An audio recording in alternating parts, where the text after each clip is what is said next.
নমস্কার। কবির হুমায়ুনের লেখা কবিতা নেতাজি সুভাষচন্দ্র বসু। জানকীনাথের রক্তকণিকা কটক শহরে এলো যে, প্রভাবতী দেবী সৌভাগ্য অতি সুভাষচন্দ্র পেল যে।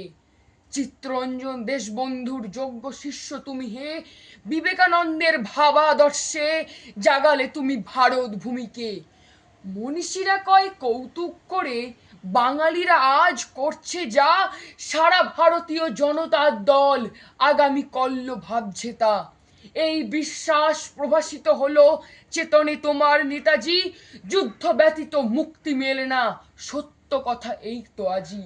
প্রেমের আকরে সিক্ত হৃদয় উচ্চারিলে বিশ্বাসে, তোমরা আমাকে রক্ত দাও হে, স্বাধীনতা দেব নিঃশ্বাসে। ব্রিটিশ শাসন হবে না মুক্ত, চরকা ঘোড়ার নীতিতে স্বৈর শাসক যাবে না হটে, যে অহিংসতার ভীতিতে।